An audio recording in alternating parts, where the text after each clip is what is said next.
a la semana ordenas tu cuarto? Uy, Vane, a la semana, ¿la verdad? Sí. 3 o 4. ¡Ay, qué horror! Yo lo ordeno toditito los días. Sí, yo sé, Vane, pero bueno, mira, te prometo que voy a tratar de organizarlo de forma permanente. Me parece una muy buena idea. Aparte, tienes que seguir el ejemplo de nuestro tema de razonamiento verbal, que son las estructuras textuales que se encargan de la distribución de los textos. Tienes mucha razón, Vane. Voy a tratar de hacer una estructura textual, pero con mi cuarto. ¡Qué genial, Marco! Ahora sí, acompáñame a ver el siguiente video para que no nos queden dudas sobre este tema. ¡Vamos a verlo!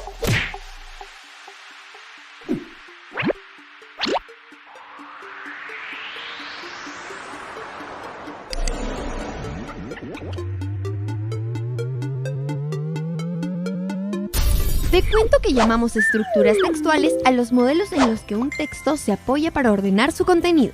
Así como tú y yo nos organizamos, los textos también lo hacen. Solo que ellos no organizan fiestas, salidas al cine o partidos de fútbol.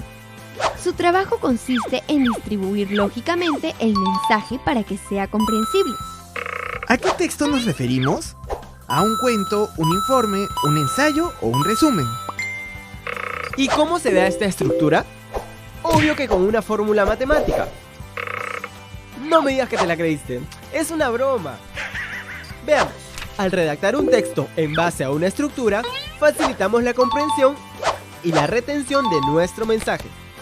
Y si te estás preguntando cómo es esa estructura, déjame decirte que al igual que tu esqueleto, la estructura textual posee partes o segmentos que se ordenan según ciertas reglas.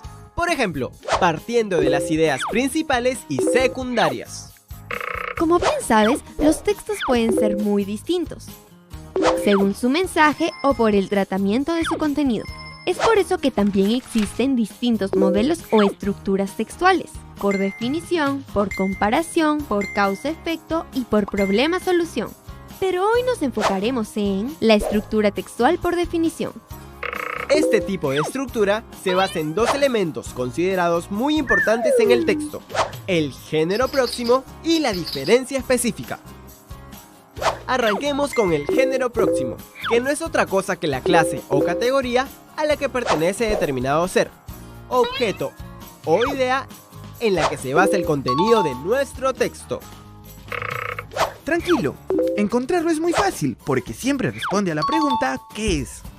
Ejemplo, el ornitorrinco y el equidna son mamíferos originarios de Oceanía. En cambio, cuando hablamos de diferencia específica, hacemos hincapié en las características que diferencian a un elemento de otros elementos de su misma clase. Por ejemplo, pueden ser partes de determinado ser u objeto, de tipo, de funcionamiento, de uso.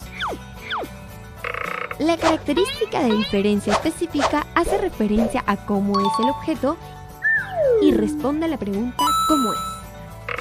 En el caso del ejemplo del ornitorrinco, la diferencia específica sería la siguiente. Estos animales pertenecen a la familia de los monotremas, es decir, son los únicos mamíferos que se reproducen por medio de huevos. Sus crías se alimentan de leche materna. Su temperatura corporal es similar a la de los reptiles y poseen pico.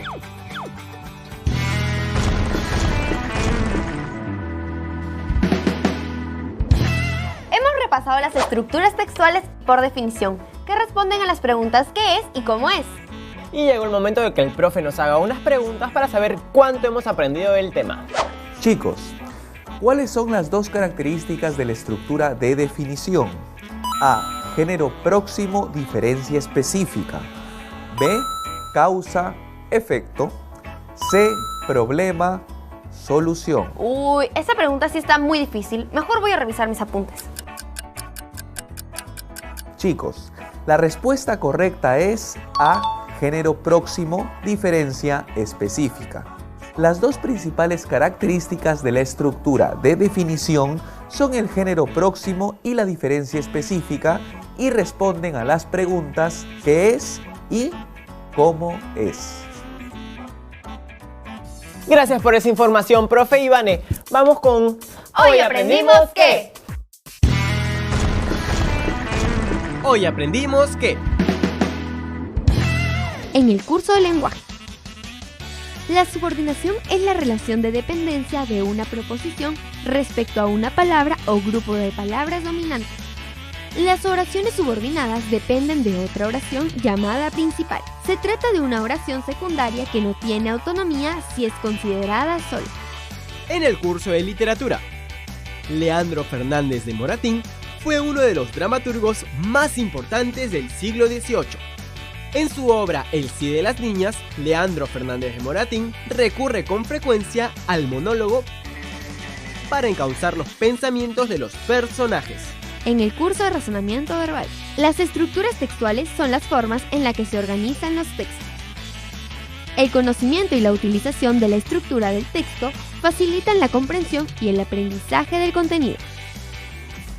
Hoy sí que hemos aprendido un montón. En el curso de lenguaje vimos las oraciones compuestas por subordinación. En el curso de literatura conocimos a Leandro Fernández de Moratín y su obra El Cid de las Niñas. Y para finalizar, en el curso de razonamiento verbal vimos cómo funcionan las estructuras textuales y las estructuras por definición. Vane, qué genial que en tan solo un programa aprendamos un montón, ¿no? Así es, Marco, pero lamentablemente ha llegado el momento de despedirnos.